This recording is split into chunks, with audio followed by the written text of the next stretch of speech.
Alô você, o nosso vídeo já vai começar. Então, antes de começar, por favor, inscreva-se no nosso canal, curta e também ative o sininho para receber as novidades, tá bom? Vamos abrir o livro do profeta Isaías, no capítulo 55.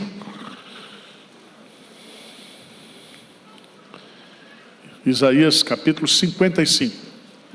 Esse é um dos capítulos.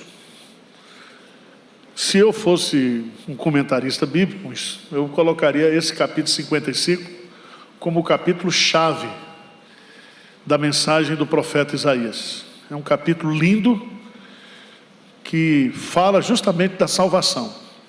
Todo mundo sabe que Isaías, o nome Isaías, significa Deus é salvação, ou a salvação do Senhor. Todo mundo que participou aqui entendeu, e nós mostramos aqui, que o texto que a igreja primitiva usava, na sua maioria, para evangelizar, era o livro de Isaías, porque não tinha um Novo Testamento, certo? O Novo Testamento foi sendo construído, escrito no primeiro século. Como é que a igreja evangelizava? Como é que falava de Jesus? Eles pegavam o texto de Isaías e mostrava que esse Messias prometido aqui, essa salvação, ou o Salvador, seria Jesus Cristo. Tá certo? Hoje, uma das grandes dificuldades que os judeus têm, por exemplo, é com Isaías capítulo 53, porque ali está claro a figura do servo sofredor, do Messias. E no século passado, quando lá em Qumran, no deserto lá da Judéia, foram encontrados os pergaminhos do Mar Morto, não sei se você já viu falar sobre isso, nesses sacos, que eram sacos de couro, um dos livros que foi encontrado foi o livro de Isaías. Quando você vai lá no museu em Jerusalém, visitar o museu em Jerusalém, você tem uma cópia do pergaminho todinho de Isaías, com 66 capítulos. O texto compreende 66 capítulos. Então, se existe um livro, do ponto de vista da manuscritologia, que não precisa de esforço para provar o seu conteúdo, é o texto de Isaías. Grifa na sua Bíblia aí, Isaías 25, 9. Você gosta de desenha uma chave do lado do versículo, certo? Esse é o versículo chave, é o versículo que resume a mensagem do livro. Vamos ler juntos? Isaías, capítulo 25, versículo 9.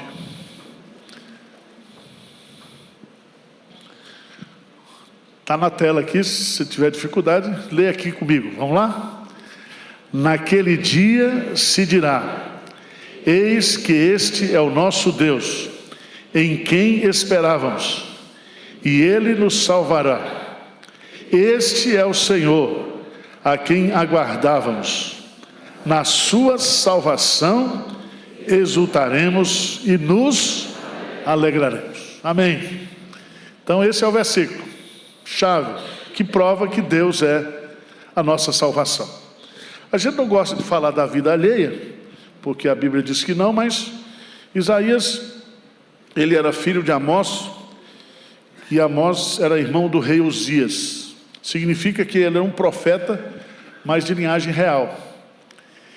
Isaías é um profeta erudito, não se encontra em nenhum texto, nenhuma narrativa do Antigo Testamento, tantos recursos literários quanto no livro de Isaías. Ele era casado, e aparece pelo menos o registro no livro de 2 filhos dele. O seu chamado profético não está no começo do livro, Nós estudamos aqui Isaías capítulo 6, no ano em que morreu o rei Uzias. Ele foi ao templo e ali ele recebeu o chamado de Deus.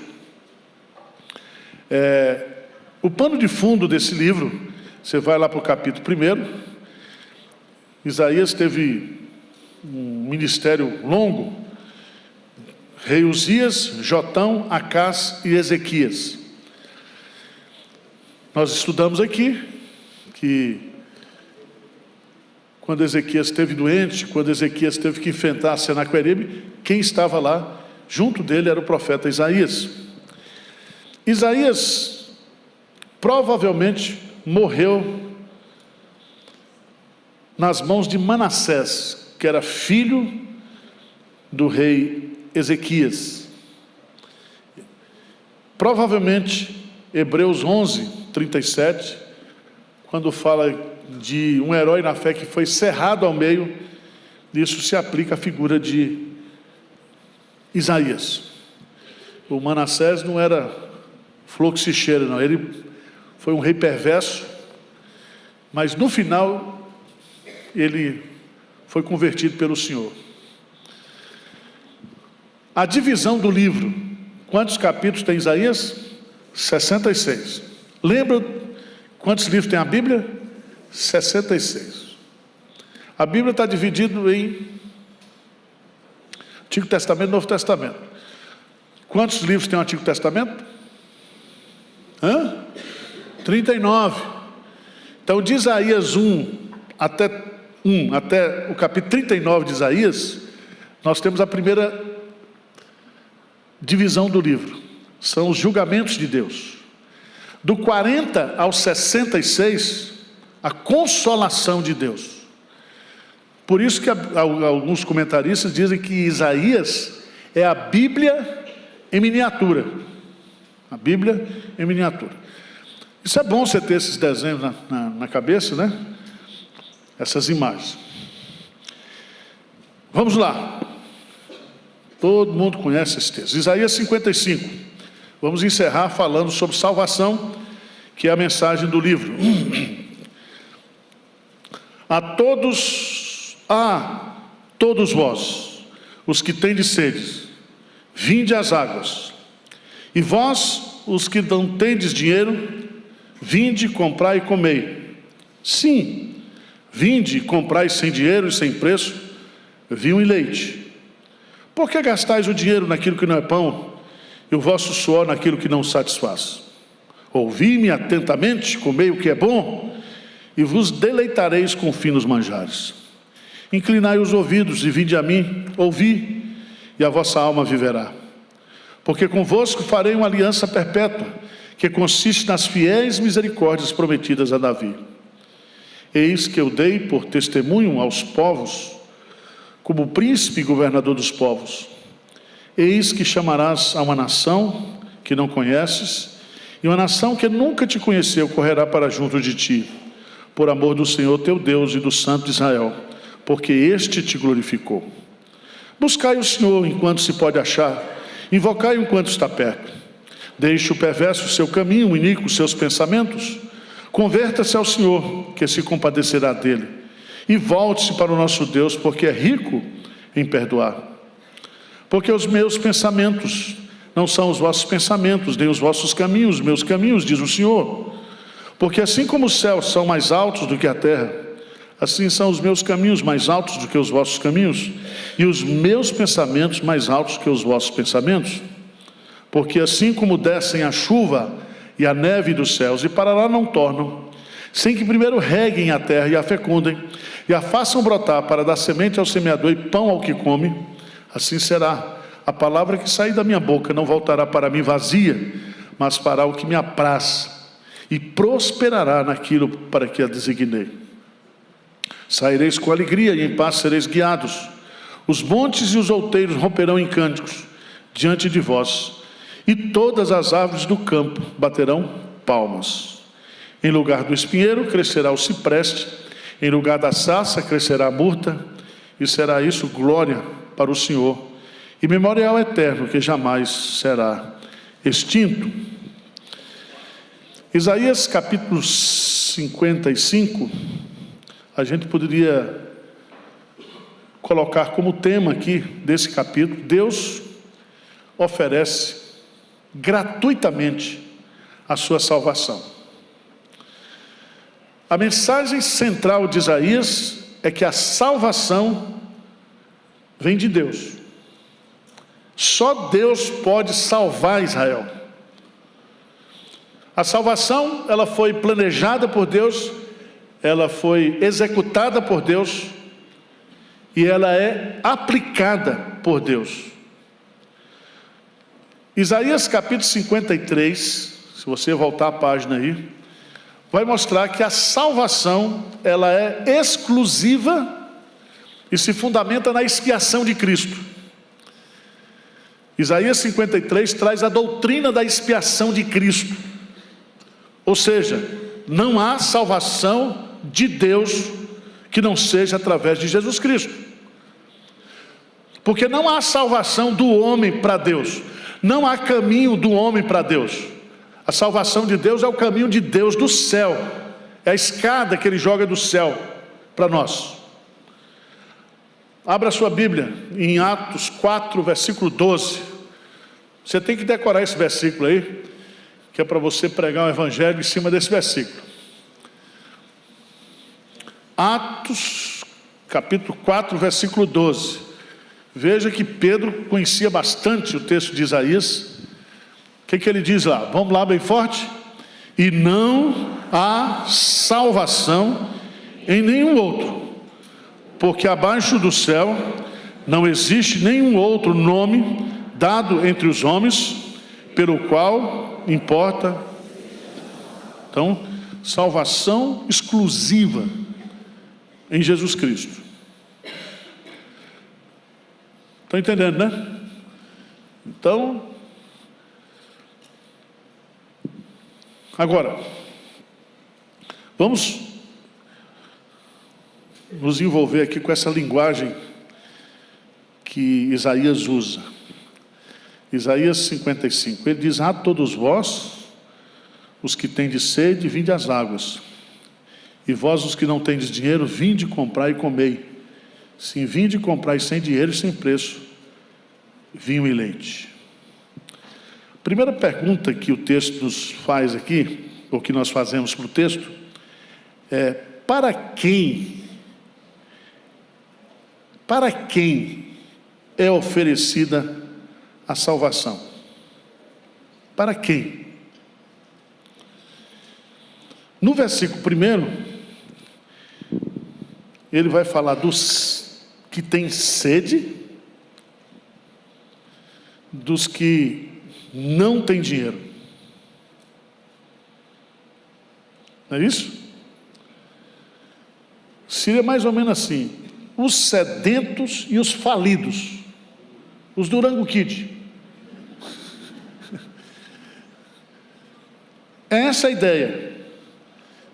Tem sede, e sede significa fome, significa tristeza, significa necessidade angustiante.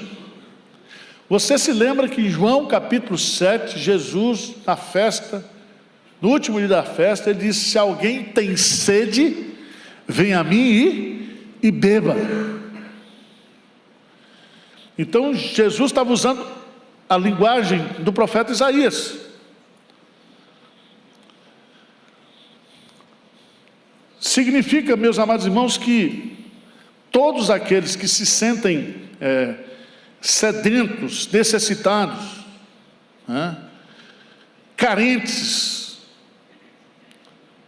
a salvação é para essas pessoas. Enquanto a pessoa não tiver isso, não sentir isso, ela não vai se salvar. Tem muita gente que tem essa sede e tem essa falência e está buscando. Vai lá no terreiro, no encontro. Vai no esoterismo, no encontro. Sai batendo de porta em porta. Mas todos nós sabemos, aliás, o sábio Salomão diz que quando Deus fez o homem, colocou a eternidade no coração do homem, de tal maneira que somente aquilo que é eterno poderá preencher esse vazio do coração do homem. Mas veja, no versículo 2, ele vai falar de outra classe. Isaías 55. No versículo 1, ele está falando daqueles que são sedentos e falidos. No versículo 2, ele se dirige àqueles que têm sede e dinheiro. O que significa isso, sede e dinheiro? Autossuficiente. Lembra do jovem rico que foi até Jesus e disse para Jesus: que farei para herdar o que? A vida eterna. Aí Jesus diz: guarda os mandamentos. Aí ele mentiu, né? Ele diz: não guardo desde a minha infância.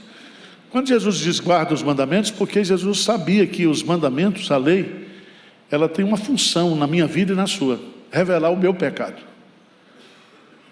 Porque a gente não cumpre lei nenhuma, a gente não obedece lei nenhuma. A lei nos foi dada para mostrar o nosso pecado. Paulo diz: eu não conhecia o que era pecado se eu não tivesse conhecido a lei. Porque a lei diz não matarás, eu mato. A lei diz não adulterarás, eu adultero. Então a lei revela o pecado. Mas o jovem rico, ele se achava o bonzão. É o cara que tem sede, porque ele era jovem, era rico, tinha posição social, mas ele queria a vida eterna. Mas era... Aqui também é interessante, porque aqueles que tentam se salvar pelo esforço próprio. É tão interessante, se você observar o que ele vai dizer no versículo 2, ele diz: por que gastais o dinheiro naquilo que não é pão e o vosso suor naquilo que não satisfaz? Ou seja, não adianta você ter a fome e querer comprar essa salvação, e querer negociar essa salvação, porque não, você está gastando o seu esforço, o seu dinheiro, o quê? Em vão. Por quê? Lê comigo a última parte do versículo 2. O que ele diz aí? Ouvi-me atentamente, comei o que é bom e vos deitareis. Versículo 3: inclinai os ouvidos e vinde a mim, ouvi, a vossa alma viverá. Aqui nós temos alguns pontos, e o ponto fundamental que ele está colocando aqui é: ouvi e a vossa alma o que? Viverá. Se viverá está no futuro, é porque no presente viva ela não está. É lógico? Significa que uma pessoa que não experimentou ainda o novo nascimento, a salvação de Deus, ela está morta espiritualmente. É a doutrina que nós falamos aqui do novo nascimento. Ela tem a necessidade de salvação, ela sente, ela quer fazer alguma coisa. Isso está na nossa carne. Qualquer pessoa incrédula, que ainda não nasceu de novo, ela sempre vai dizer: o que eu devo fazer para ser salvo? Vamos pegar só um exemplo? Atos dos Apóstolos, capítulo 16.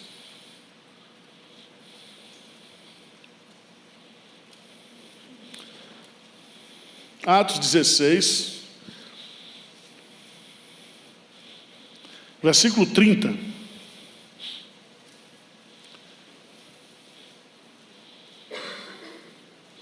Vamos ler juntos? O que é que diz? Depois, trazendo-os para fora, disse: senhores, que devo fazer? Então todo mundo quer comprar a salvação. Todo mundo. Aí se pergunta isso para um padre da igreja católica, ele vai dizer: olha, você precisa crer em Jesus, mas você precisa também praticar boas obras. aquilo que se chama de sinergismo. Ele junta Cristo com as obras, Cristo com o esforço humano. Tá certo? Se pergunta para um espírita o que deve fazer para ser salvo, o espírito, olha, você tem que encarnar, reencarnar, desencarnar e reencarnar, até depois de umas encarnação, desencarnação, você vai ser um espírito perfeito. Demora, hein? E vai dizer, não, o que você está sofrendo aqui é karma de vidas anteriores. Jesus já resolveu tudo na cruz, não tem karma para nós. Tem vida anterior, porque ele não tinha vida anterior. Nós nascemos sob maldição, no pecado. Ele se fez maldição em nosso lugar. Qual foi a resposta de Paulo e Silas para o carcereiro? Crê no Senhor Jesus e serás salvo, tu e a tua casa. Salvação é pela fé. Então veja bem, Isaías está colocando para mim e para você, para quem ele oferece a salvação graciosa? Para os sedentos e falidos, para aqueles que têm sede e têm dinheiro, se acham autossuficientes e querem comprar a salvação. Por isso que ele diz, não gaste dinheiro com isso.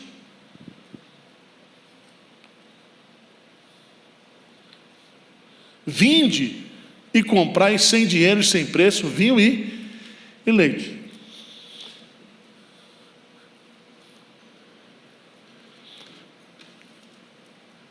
O que nos é oferecido nessa salvação aí? Veja que a pessoa que está perdida, ela está morta, ela necessita de refrigério, ela necessita de nutrição, ela necessita de alegria. Agora, o que nos é oferecido como salvação? E aí você tem que entender que a figura de linguagem aqui é maravilhosa, porque toda essa figura aqui aponta para Jesus Cristo. Jesus Cristo, ele é a água da vida que mata a nossa sede. Veja lá, João, capítulo 4, todo mundo conhece esse texto, quando Jesus está conversando com aquela mulher, no poço de Jacó.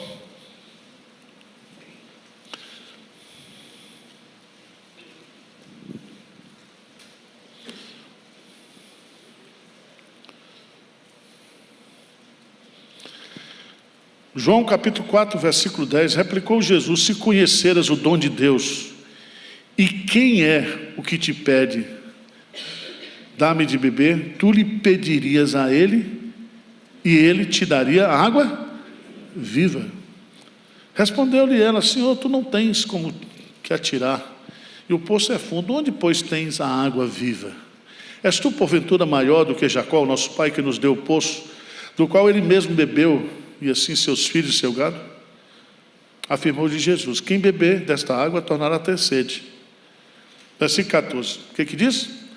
Aquele, porém, que beber da água que eu lhe der, nunca mais terá sede.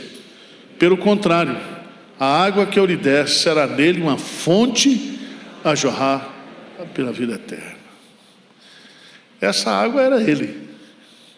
Veja no capítulo 5,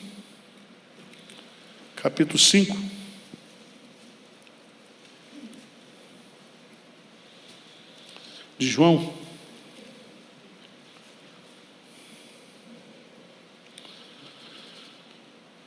se você observar na parte final,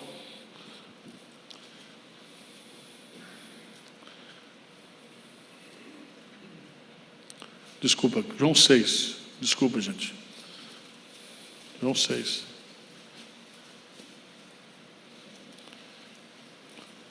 No versículo 32, replicou-lhe Jesus, em verdade vos digo, não foi Moisés quem vos deu o pão do céu.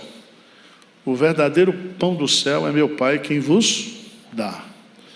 Aí ele diz assim, porque o pão de Deus é o que desce do céu e dá vida o quê? Ao mundo. Ao mundo.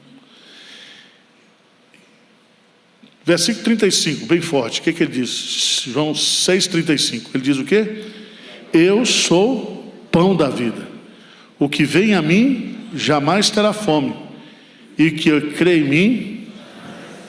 Ou seja, veja, tudo isso está baseado em Isaías 55. Aqueles que têm fome, aqueles que têm sede, aqueles que estão falidos, exaustos, exauridos.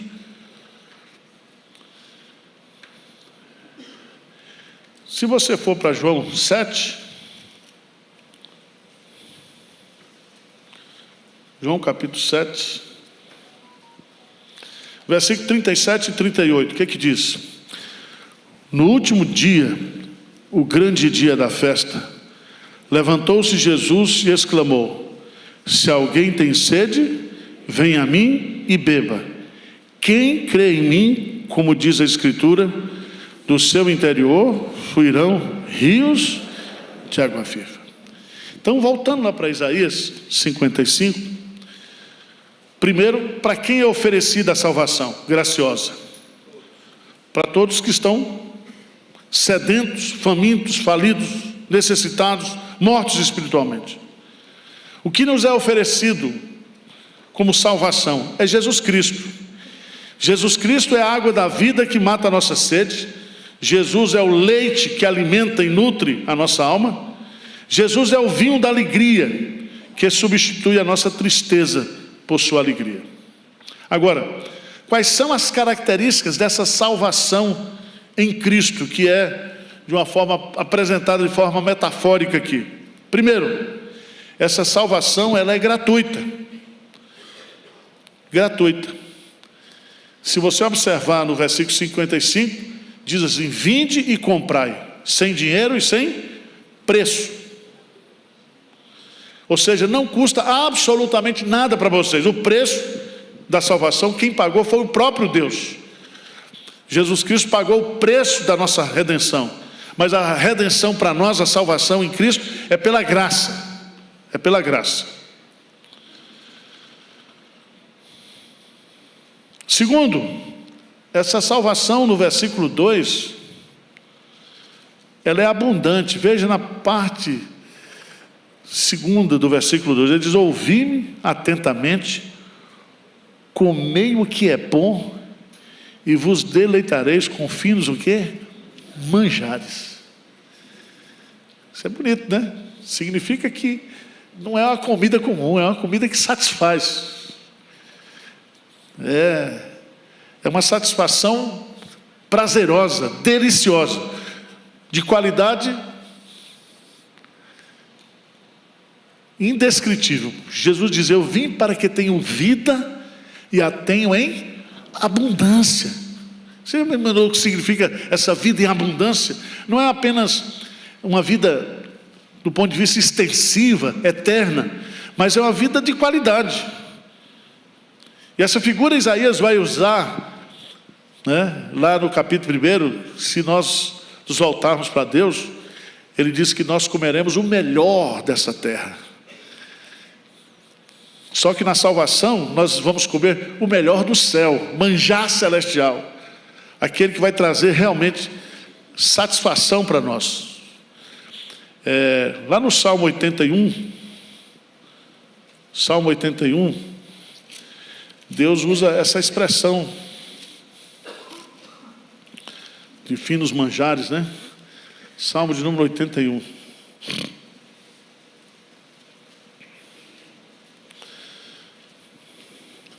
Ele diz no versículo 13: ah, se o meu povo me escutasse, se Israel andasse nos meus caminhos, eu de pronto lhe abateria o inimigo e deitaria a mão contra os seus adversários. Os que aborrecem ao Senhor se lhe submeteriam, e isso duraria para sempre. Versículo 16: eu o sustentaria com o trigo mais fino e o saciaria com o mel que escorre da rocha. Então Deus, Ele quer nos dar o quê? O melhor. E o melhor de Deus para nós é Jesus, ou você tem dúvida sobre isso? Lá em Romanos capítulo 8, se Ele nos deu o Filho, que era o mais precioso, como não nos dará juntamente com Ele todas as coisas? Então Deus já deu o melhor para nós. Então, meu irmão, se você tem Cristo como seu Senhor, como seu Salvador, como aquele que satisfaz a sua alma, pode ter certeza que isso é o melhor de Deus para nós. Diz um amém aí para me animar aqui, por favor. Misericórdia. Então essa salvação, ela é gratuita. Essa salvação é boa, abundante, prazerosa. Essa salvação é eterna e segura. Veja no versículo 55, versículo 3, diz assim: inclinai os ouvidos e vinde a mim, ouvi a vossa alma e verão, porque convosco farei uma aliança, o quê? Perpétua, que consiste nas fiéis misericórdias prometidas a Davi. Significa que essa salvação se fundamenta numa aliança eterna. E o filho de Davi, chamado Jesus, quando estabeleceu a ceia do Senhor, ele diz: esta é a nova aliança do meu sangue. Ele é o fiador da aliança. Ele é o testamentário, o testamenteiro da herança. Significa que essa salvação é para sempre. Essa satisfação é para sempre. Também, essa salvação, ela é para pessoas de todas as nações. Todas as nações. Veja no capítulo 4 e 5, o que diz aí? Eis que eu dei por testemunho aos povos, como príncipe e governador dos povos. Eis que chamarás a uma nação que não conheces, e uma nação que nunca te conheceu correrá para junto de ti, por amor do Senhor teu Deus e do Santo de Israel, porque este te glorificou. Aqui, o que Deus está abrindo aqui é mostrando que agora essa salvação em Cristo, essa satisfação, não está restrita à nação de Israel, mas uma nação que não conhece, e uma nação que nunca te conheceu, correrá para junto de ti. Significa que a igreja agora, a salvação agora, a partir de Jesus Cristo, ela é para pessoas de todas as tribos, línguas e nações. E essa nação é a igreja. Essa nação aqui é o povo exclusivo de Deus, composto de israelitas e agora de gentios de todas as partes do mundo. Amém? Então, se nós estamos salvos, é aqui. Então, para quem ele oferece a salvação graciosa? Para os necessitados, sedentos, falidos, famintos, desnutridos, etc, etc, etc. O que nos é oferecido com a salvação? No pacote da salvação é Jesus. E vem aí tudo de melhor. Mas, terceira parte, a partir do versículo 7, versículo 6. Como é que eu posso receber essa salvação? Como é que eu posso me apropriar dessa salvação? Primeiro, indo a Deus. Indo a Deus. Porque no versículo 1 ele diz: vinde às águas. No versículo 2 ele diz: vinde a mim. Agora veja no versículo 6 o que ele vai dizer. Vamos ler bem forte? Buscai o Senhor enquanto se pode achar, invocai-o enquanto está perto. Então, como é que eu posso achar essa salvação? Buscando e invocando o Senhor. Você se lembra? Vamos lá para Romanos capítulo 10. Romanos capítulo 10. Vamos pegar esse texto, porque Paulo está falando dos judeus.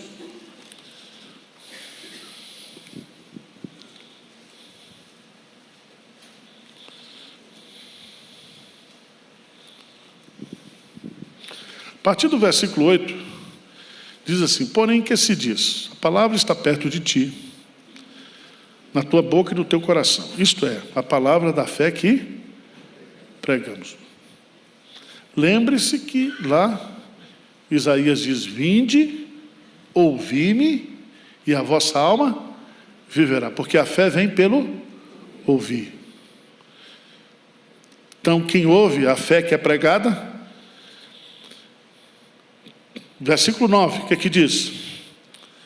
Se com a tua boca confessares Jesus como Senhor, e em teu coração creres que Deus ressuscitou dos mortos, serás salvo.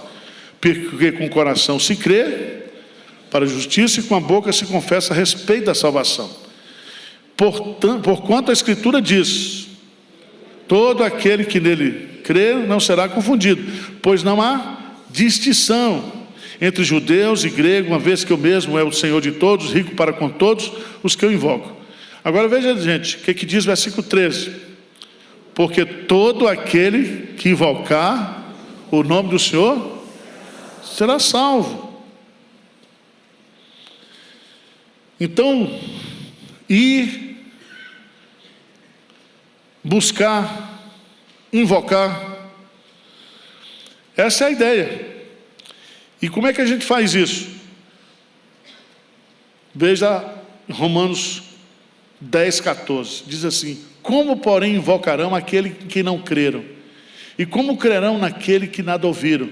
E como ouvirão se não há quem pregue? E como pregarão se não forem enviados? Como está escrito: quão formosos são os pés dos que anunciam coisas boas. Então, para invocar, precisa crer. Para crer, precisa ouvir. Para ouvir, tem que ter alguém que pregue.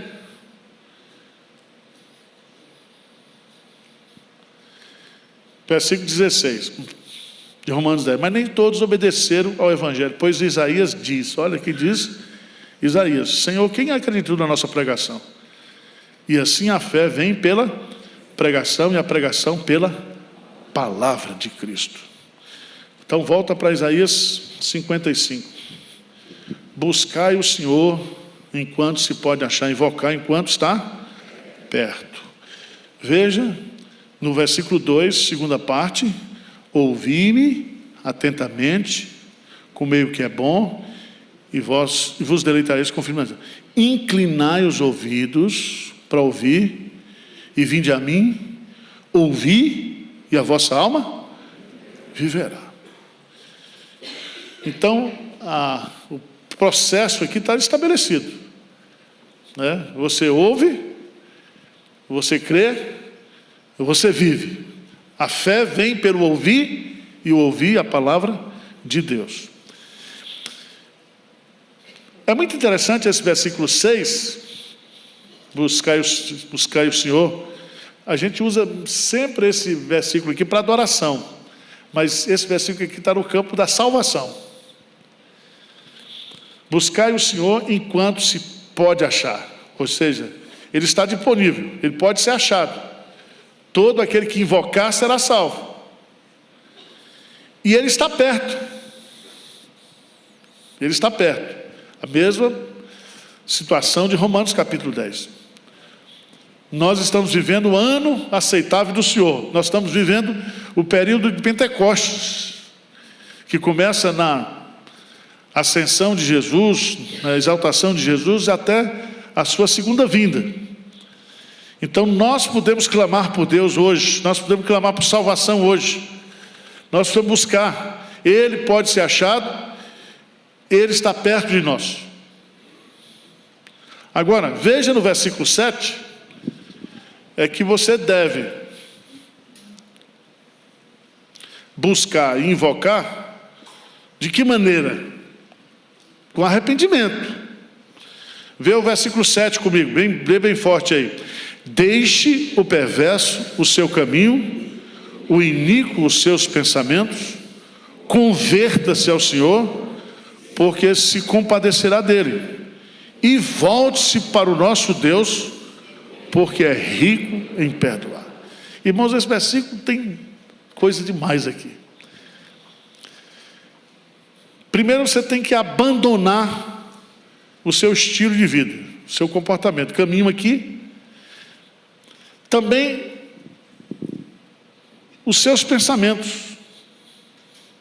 Porque o seu comportamento é pervertido porque os seus pensamentos são pervertidos. E é muito importante nós entendermos isso, porque arrependimento não é somente mudança de conceitos acerca do pecado. Isso é pecado ou não é pecado? Ah, é pecado. Sim, mas mudou o conceito, muda também a atitude para com o pecado. Por isso que ele usa a expressão deixe. E a forma de colocar aqui é de fato o abandono, a ruptura. Deixe o perverso e do seu caminho e o iníquo os seus pensamentos. Converta-se a quem? Ao Senhor. Volte-se para o Senhor. E aí, ele vai destacar aqui que Deus se compadecerá dele. Por quê? O que é que o texto responde? Porque ele é o quê? Rico em perdoar. Veja que lá ele fala de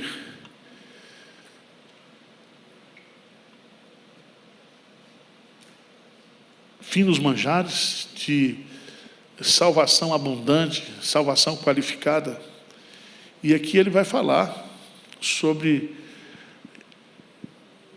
que o perdão de Deus, né, ele se fundamenta nas riquezas da sua misericórdia. Quem, ó Deus, pergunta o profeta Miqueias, é semelhante a ti, que perdoas a iniquidade. Agora, vamos para 2 Coríntios, capítulo 8.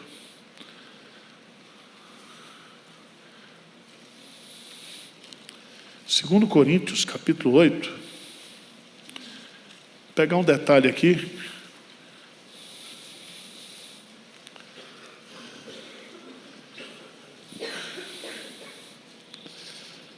Tem gente que diz que não gosta de rico, só gosta de pobre.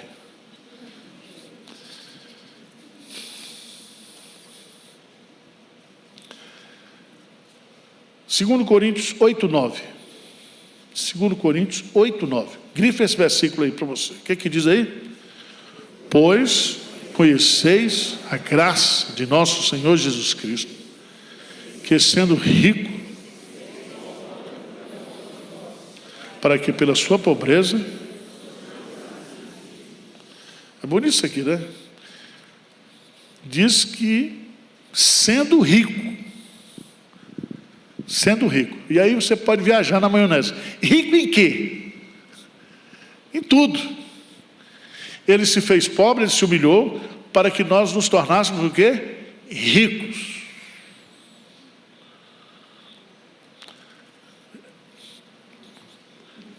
Não vou fazer um sermão sobre riqueza não, mas vamos para Filipenses, por favor. Filipenses capítulo 4.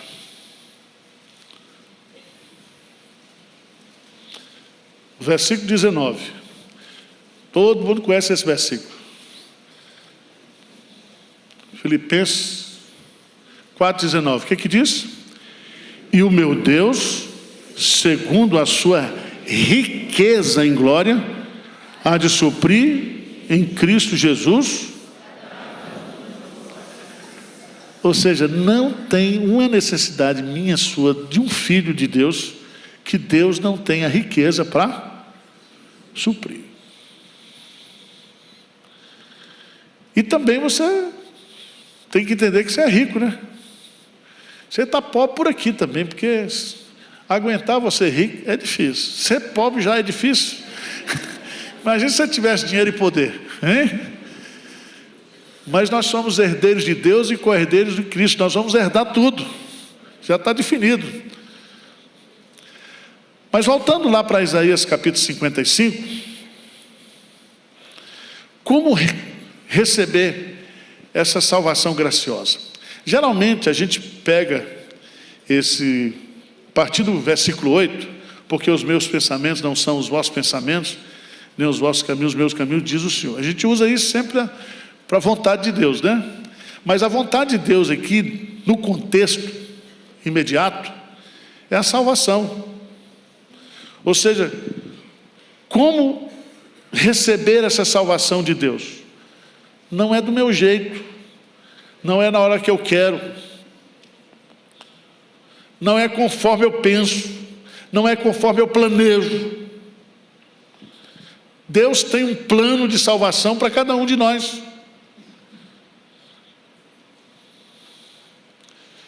Se você observar aí, do versículo 8 até o versículo 11, você vai entender que você tem um Deus que pensa, tem um Deus que planeja, tem um Deus que fala, e quando Ele fala, as coisas o quê? Acontecem. Ele fala de pensamento, Ele fala de caminho, Ele fala de palavra que sair da minha boca. Então Ele pensa, Ele planeja, Ele fala. E vocês sabem que quando Deus fala, as coisas acontecem. Haja luz e houve luz. Mas isso aqui está aplicado à doutrina da salvação. Ele diz: os meus planos são diferentes dos seus. Os meus planos são de cima, são do alto. Eles vêm do céu para a terra. Os meus planos, eles descem do céu para a terra. Os meus planos, eles são realizados. Diz assim, no versículo 10, porque assim como descem a chuva e a neve do céu, para lá não tornam, sem primeiro regue, fecunde, faça brotar, para dar semente ao semeador e pão ao que come, assim será a palavra que sair da minha boca. Não voltará para mim vazia, mas fará o que me apraz e prosperará naquilo para que a designei. Os planos de Deus são realizados. Os planos de Deus são irresistíveis. O que Jó diz? Bem sei que tudo podes, e nenhum dos teus planos pode ser frustrado. Nos versículos 12 e 13, saireis com alegria e em paz sereis guiados. Os montes e outeiros romperão em cânticos diante de vós, e todas as árvores do campo baterão. O profeta é demais, né? Ele é um sujeito de literatura mesmo. A linguagem dele. Nesse versos 12 e 13, ele vai descrever o que essa salvação vai produzir. A salvação é comparada à saída do Egito e da Babilônia. Saireis com alegria, em paz sereis guiados. A ideia que está por trás de que saireis com alegria é a figura do êxodo, da saída. Saireis com alegria e em paz sereis o quê? Guiados. Lembra que Deus foi dirigindo o povo? Quando a gente experimenta essa salvação, a gente tem alegria, tem paz, tem direção, tem louvor no nosso coração. Por isso que ele está usando aí essas figuras. A salvação é comparada à saída do Egito e da Babilônia. A salvação traz alegria para os salvos, e a criação regozija-se pelos atos salvadores de Deus. Você se lembra que lá em Romanos capítulo 8, Paulo fala claramente que a natureza também geme, e quando Jesus Cristo voltar, a natureza também será redimida, restaurada, haverá novo céu e nova terra. A salvação é a substituição do castigo pela bênção. ele vai usar essa figura. Em lugar do espinheiro, crescerá o cipreste. Em lugar da sarça, crescerá a murta. Veja que há uma substituição de uma planta que não presta por uma melhor. A ideia que está por trás dessas metáforas aqui é a substituição daquilo que é castigo. Lembra da maldição de Deus, que a terra produzirá espinhos e cardos? Não, ele está substituindo. A obra de Deus na sua vida, né, tira aquilo que não presta e substituição da maldição pela bênção. E por fim, ele vai dizer que a salvação é eterna e promove a glória de Deus. Veja no versículo 3, a última parte. E será isto glória para o Senhor e memorial eterno que jamais será extinto. Então, você está salvo para sempre, por toda a eternidade. Você não vai perder essa salvação, não. Agora também não abuse, porque você não perde a salvação, mas leva a surra, a chicotada, que Deus disciplina a quem ama. Pronto, irmãos, terminou Isaías. Agora eu vou discutir com o pastor Hernão. Já chegou ali. Qual vai ser o livro? Eu dou sempre o livro mais fácil para ele, eu fico com os mais difíceis, né? Terminou o Eclesiastes já, pastor? Não. Então, vamos ver se a gente vai estudar Tobias ou Judite. Vamos ficar de pé, vamos orar.